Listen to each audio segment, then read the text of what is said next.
Does anyone need to make more money, either in games or otherwise? Make sense? Does anyone want to be more well known for their work? Cool.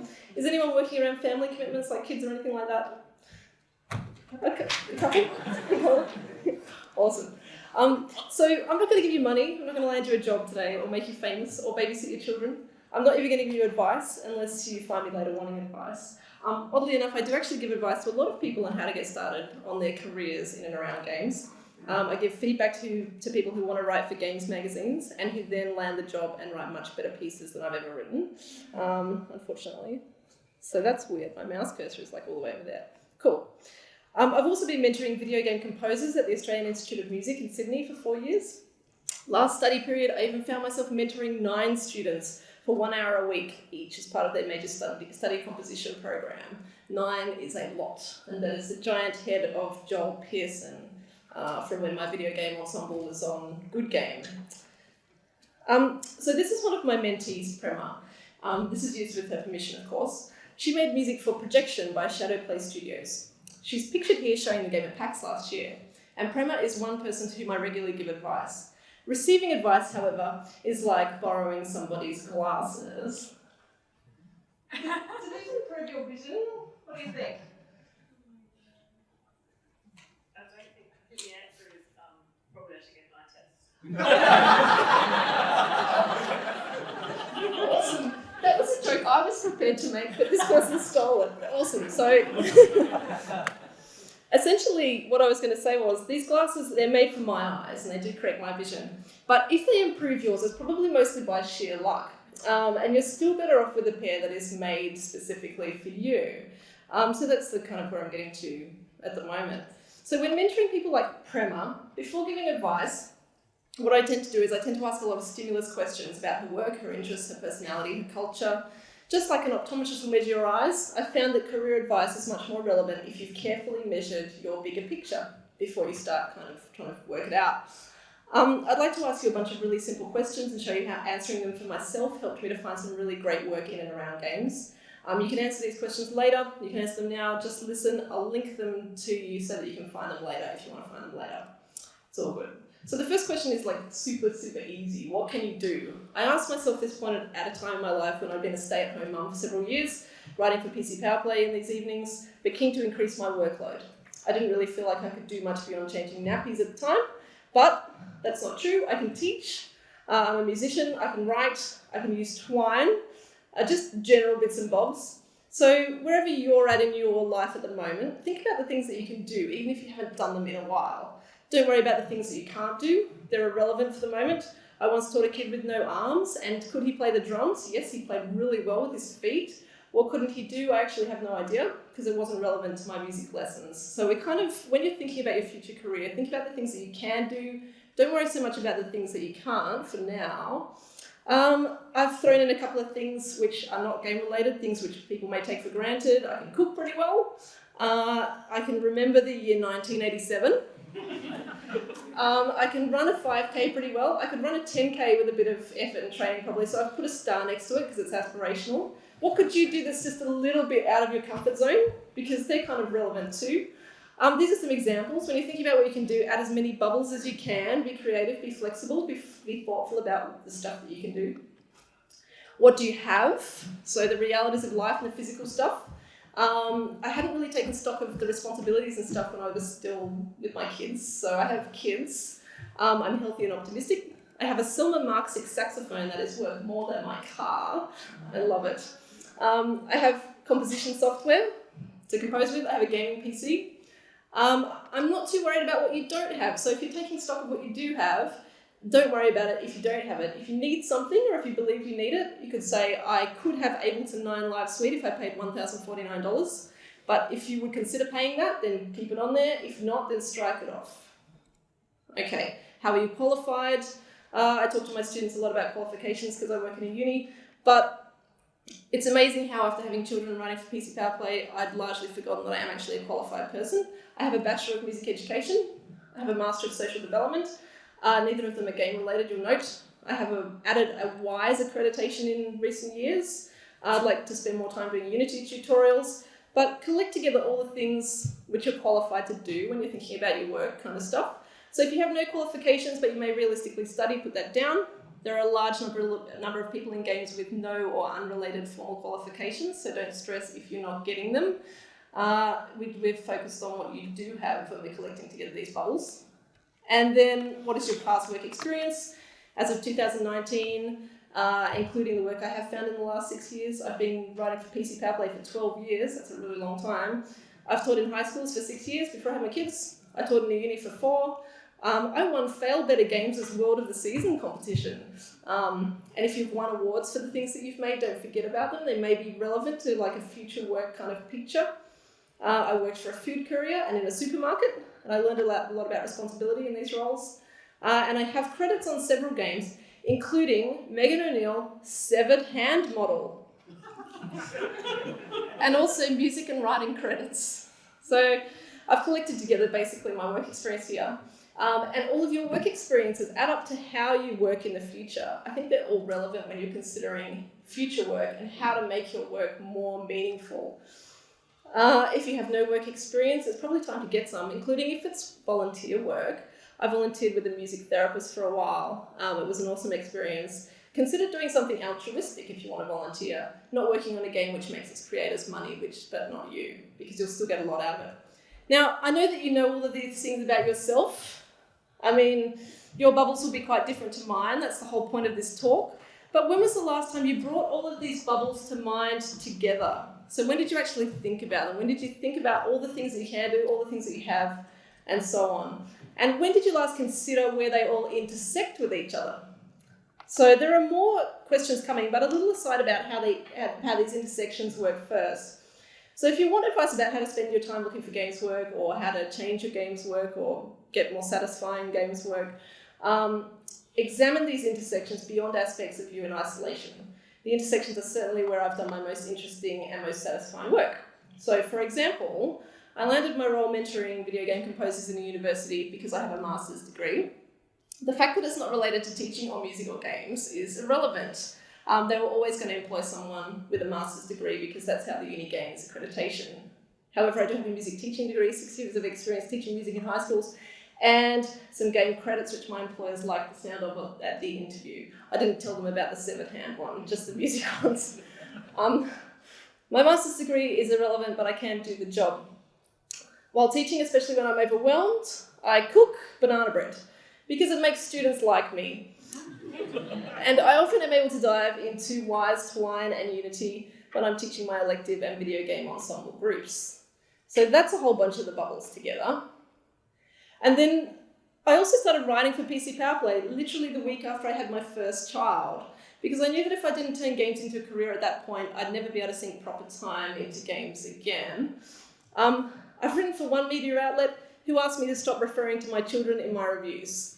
But thankfully, PC Powerplay seems to like it. And this is a large part of why I've been able to keep running a column focused on women in games for 12 years, talking about games you can play while breastfeeding. Nowadays, what the kind of games that we play together. I also created a website with reviews of quality artistic and cultural experiences for parents, kidsgamers.com. And a few other bubbles can be worked in. For example, PC Powerplay pays some bills. This is good because I don't want my husband to carry the burden of being the sole breadwinner for our family. While I'm adding in circles, my saxophone. Teaching saxophone allows me to make money. I'm definitely a better saxophone teacher since I have my own kids. When I'm reviewing games, I notice the music, which informs my composition practice. If you've seen any of my previous free play talks, you know that I made Wildfire's 11-stem music system to address what I saw as a way to improve Dragon Age 2's combat music. Strangely enough, everything is kind of coming together. I also write up strong interviews with composers because I know what to ask. And reviewing informs my teaching at uni because I can constantly share new insights about current indie games with my students. So as you can see, there's a lot going on there, and it's all feeding into everything else, which I personally find really satisfying. Another example, make a sound if you've played Thimbleweed Park. So if you've played Thimbleweed Park, a retro-styled adventure game by Ron Gilbert, Gary Winnick and team, you may have caved in and gotten a gentle hint from the phone line. Make a sound if you got a hint from the phone line. Okay. Cool. That was written by me. It was another one of my weird and wonderful game credits was the hint line in Thimbleweed Park. So the hint line basically combined the skills of games reviewing because I understand adventure games, teaching in a way because I'm good at leading people to information, Twine because my original Twine got tens of thousands of uses, demonstrating to Ron its value, and the ability to remember 1987. There you go, I had to put it in for a reason. You thought it was just random, but it totally wasn't. Thimbleweed Park was set in 1987, and phone lines were how people got hints back then. My dad never let me call those phone lines, so I've now made my own. Take that, Bill. After making Thimbleweed Park's hint phone, I had a credit to show Laurie and Corey Cole, formerly of Quest for Glory. Here's the credit circle. Now of Hero University Road to Redemption. I pitched them an official hint book for their game too, and they brought me on board to make it, and it's largely done. It will be released soon. And this is me, the narrator of the hint book. I'm an alumni with advice to share, if you can believe how well that ties into everything that I've been talking about. So yeah. When considering your Venn diagram, add as many bubbles as you can, because it's in these intersections and the way that they all work together where you'll create something unique and where your work will really shine. Make a noise if this makes sense. Does this make sense? Okay, cool, good. Okay, also consider the Edible Games book, kickstarted for more than $100,000 by Jen Sandercock, who I met both while working for PC Power Play and while testing Thimbleweed Park's phone. I told her about this talk and she said, my edible games are definitely an intersection of my passion for making games and baking. So I don't know about you, but I think they look absolutely delicious and fun. Cool. So since working around games, I've asked myself a lot of questions about what I'm doing, questions I ask my students too. There are a few of them here, certainly not all of them that I've asked. These are the ones that the students tend to tell me help them the most. So, what do you believe? Now, if you're doing work that contradicts your core values, it's a dead end, or at least it'll make you unhappy. Something I believe in is only ever working with good people. So if Ron Gilbert were a shady character, he's not, by the way, but if he were, I would have knocked back the opportunity to make the hint phone. A lot of people would think it would be mad to knock back the chance to work with an evil, entirely hypothetical Ron Gilbert, but screw that, knowing what you believe is essential to how you find work. When was the last time that you stopped and thought about what you really believe in? My students love being asked that question, and I think it's because they don't often stop and consider it, to be honest. What do you find challenging? So there's immense satisfaction in completing challenging tasks. You should always be trying to find the next most challenging thing that you can achieve. What unusual abilities do you have? As for me, I have a great memory. It's very useful when I'm making gigantic twines, and I rely on it quite a lot. And also, what did you make that was gigantic? Because that indicates that you have staying power. It indicates that you're making something that you think is worthwhile. As for me, the twine I made for Hero Use Hint Book was so massive, 1/6 of the twine basically made it unusable because the arrows rendered so slowly I couldn't navigate the project at all. I switched to Twee. It was around 40,000 words altogether. This is probably about 1/4 of the original 1/6. So this is kind of like 1/24 of the whole project. It was very large. What have you learned was unexpected? So another question that my students really like is to consider what was unexpected about their learning, because that's where they take kind of the interesting things forward. As for me, it was probably something like repeating keywords in the hint books is really important to an interactive narrative, something like that. I think some of my future work will kind of spring from there. And again, a few more questions. What is your background or culture? So when I was studying music at uni, 2 classes were based on non-Western music, Balinese gamelan and music of non-Western cultures. The whole rest of the world was crammed into 2 hours a week. So if you're not Aussie descended from Brits like me, you already know more about world music styles than I do. People value your knowledge. And for the people making the Chaos game, the Chaos Tavern game, this is why I asked, because I want to play it and I want to review it for PC Power Play, because I don't think you realise how desperate we are for these beautiful cultural, different experiences. I think they're wonderful. If you have a different cultural background, this is something which makes you very valuable and it's sort of unique and interesting. What do you need? So money isn't important to me generally, but my husband's workload is, so I need to earn money. Think deeply, unselfishly, and enduringly about what you need and what the stepping stones are for getting it, because that needs to inform how you find work and how you get advice for finding work. What makes you well? Okay, so what can you work with? I currently can't jog a 10K without suffering the next day, but I still make time to jog every morning and swim when I can. Remind yourself of your wellness. I have pictures of my family's hikes above my desk, and that amazing night at Free Play in 2012 where we played video game charades until 2 a.m, which was extremely fun. I do like being at Free Play. I'm very glad to be here. What compliments do people pay you? So my students love this one as well, because people do pay each other compliments. And the best compliment I ever received was that I defy society without being defined by that. Isn't that the most wonderful compliment you've ever heard? I mean, it's true for my working life and for my personal life. It's also not something that I've ever really thought about myself. I needed somebody else to notice it for me. It made me lose a few tears at the time because it got right to the heart of what's important to me. It reminds me I can forge my own path through life. As you will see from all those kind of weird and wonderful game bubbles that I had sticking together. What are the benefits of being your age? So I'm 40. This is a good age for me because I have experience and time to do more work. If you're older than me, you may have more impressive bubbles, more different bubbles on your Venn diagram. If you're younger, don't let anyone tell you that more is better. Your bubbles are just more concentrated with more recent, more meaningful experiences. Dig deeply into them, you've got energy and time to make more bubbles. So always be finding these things which are special about you and unique about you. Wherever you're up to in your life at the moment, it's all good because you can use them in your journey.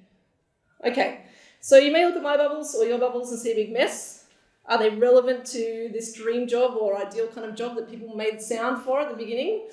Between you and me, I very much wanted to write for big games for more than a decade, like RPGs and so on. It's why I set about winning Failbetter's writing competition. You can create bubbles to support your goal. If you need more specific types of bubbles to meet your goal, create them. I applied for big writing jobs, even though my work in the area is mostly amateur to date, modding, entering competitions and such. I got to the top 5% on one writer's test from 200 applicants and was knocked back shortly after because my dwarfs didn't sound dwarfy enough. If I were trying to offer advice to me on how to get my dream job, it wouldn't necessarily be the stuff I generally hear, like go to GDC, network, write, apply for jobs, don't be an asshole, or whatever people generally advise people to do. Probably the best advice for me would be to practice writing a grumpy dwarf teacher or a drunk dwarf musician. It'd kind of be more relevant to the things that I know about and understand. There's also no shame in putting your dream job on a back burner if it just doesn't look right for a little while. The RPG dream job didn't look particularly consistent with my bubbles right now, unless it's a game with lots of severed hands or automated telephones. In which case I would love to be on your game, that'd be great. Incidentally, I've also been asked the following in a range of job interviews. Do you have kids? Are you finished having kids? Would you move to our country without your kids? My family is my most important bubble. Look how gigantic they are. To finish up, here is Prema again, performing projections music live at Playfair. Playfair was a Sydney festival that did suit my bubbles this year. They hired me to curate the local indie games that were on show. I was also able to make sure we included every designer who expressed interest and organised to pay exhibitors, because we should encourage and work with good people. Prema, of course, recently asked me for advice about her dream to land a job as a composer in a larger game studio. Handing her the wrong pair of glasses, I said something like, network, go to GDC, be positive, and hurried her down the corridor. She's one of 9 mentees, as you'll recall, and I was having a busy day.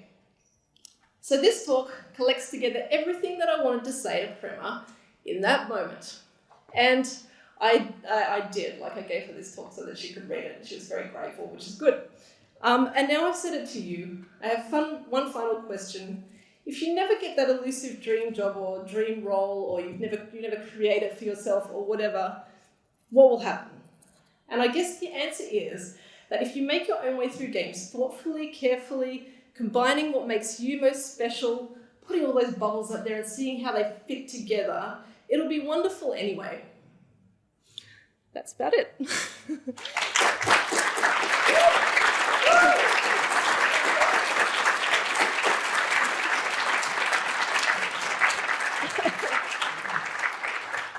Could I make a request for the questions? Is that okay? So, I know it says that you're not supposed to talk about yourselves or whatever in the questions, but I've just talked about myself for 20 minutes. If you, instead of a question, if you'd like to tell me some great advice you got, or some terrible advice you got, or a bubble that you have that nobody else has, something like that, I reckon that'd be awesome.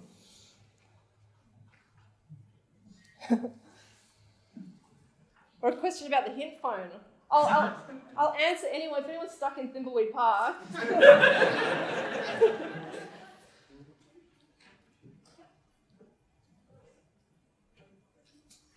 Hello. Hello. Can you please play an ocarina head solo? Yeah, I didn't actually practice it, but yeah, I'll just put this down. So I was telling Maze that I had this special ability, which is to be able to play the hand ocarina. Make a noise if you can do this. Anybody? I can do it. I just need to warm it up. Okay. You kind of do. Well, I could play the Dragon Age 2. I didn't practice it. You can play the Dragon Age 2 theme if you like.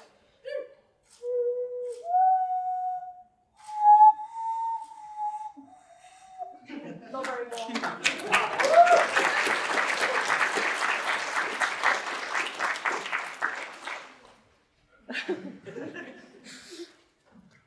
Hi. Hello.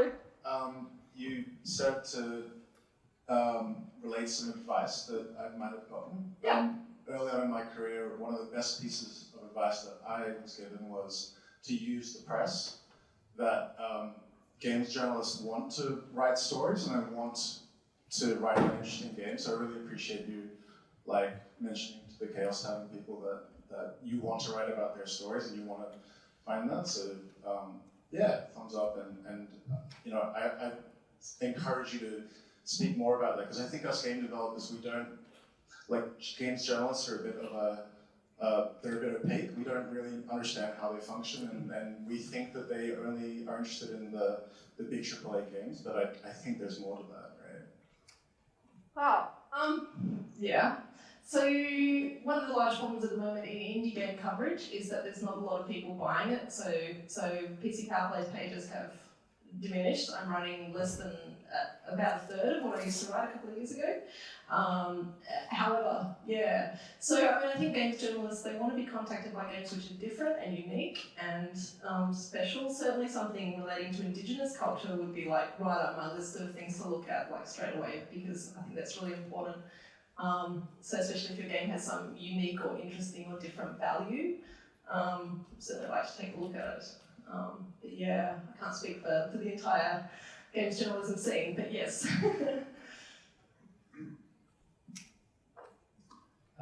We have time for maybe a couple more questions. Thank you for your talk. I think one of my bubbles is I like to ask lots of questions. It's a really good bubble. That is a good bubble. But I do have a question. Yeah. There's the catch. Have you had experience as you were, combining your bubbles over time, finding what it is you're really interested in doing, having to convince other people to trust you that this is the right thing, this is the right combination of bubbles? Do you have any advice on that front? Yeah, I think that's really tricky because, like I said, I have this desperate burning desire to write, dwarves in AAA RPGs, which I don't quite have the right bubbles for, and I have been trying to add to them. I have been trying to get there. And so there's a difference between convincing them when you do have the right bubbles and when you have kind of a nearly set of bubbles. And I think, oddly enough, the answer has always been, in my case anyway, that when you know people and they know you and they trust you and they know you on a personal level, they're much more likely to hire you than anything else. So it kind of chucks a lot of the bubble theory out of the window anyway. I would, in terms of getting advice, if someone advised you meet people, and be nice to them and get to know them or whatever, that is people are much more likely to trust you working on their projects when you have done this free. And two things. I got the job at PC Powerplay because the editor and I have been friends since we were 14, the editor at the time. Basically, not because I showed him a bunch of amazing previous work. And then I got the job with Ron Gilbert. Ron Gilbert contacted me because I had already interviewed him for PC Powerplay and we'd met at a pub in Melbourne. So I think having all the bubbles in the right place is great, but we also need to acknowledge that people do tend to trust you and know you more when they actually know you in person and when they've met you. It's just really that simple. If there is a bubble which goes around everything, it is probably, knowing people, oddly enough. Thank you. Time for one more question. Yep, over here. Passing my mic. Thank you for the talk, it was wonderful. Also, thank you for letting me try your glasses. I was going to say, you're going to the I was optometrist. going to go to the optometrist pretty soon. Minus one. That's fine. So yeah, I really love this bubble metaphor. I think it's fantastic. But I was kind of wondering if you had thoughts on the value within the bubbles of whether you enjoy the activity or whether you enjoy that particular bubble and how that fits into the wider range of your advice. Yeah, cool. So like within the teaching bubble, for example, I mean, there's a whole bunch of little skills in there. Like the fact that I've kind of walked away from the desk is a teaching skill because I've gotten closer to you all and I'm looking you in the eye and that kind of stuff. So each bubble, you need to dig into each of your bubbles and find what extra little skills are inside there because they're all valuable in some way. And then also in terms of, if you don't particularly like a bubble, you've kind of got the wrong qualification or something like that, you don't enjoy it anymore, you may find that when you combine them, you do enjoy it more. Because I think when I had my kids, I stopped playing music. I didn't play my saxophone for something like 5 years, which is ridiculous. However, when I actually got back to kind of combining it with video games, and when I first started making music for Sunless Sea by Fairweather Games, I started making some music there, and then I really enjoyed being able to kind of play it and being able to re-engage with music through games. So I think even if some of the bubbles are kind of the wrong direction or that you don't necessarily enjoy them anymore or something like that, if you start combining them with the things that you do really love, you'll find a new way of looking at them. Does that make sense? Yeah, that's awesome. Okay, cool. Okay, I think that's all the time we have. Thank you so much.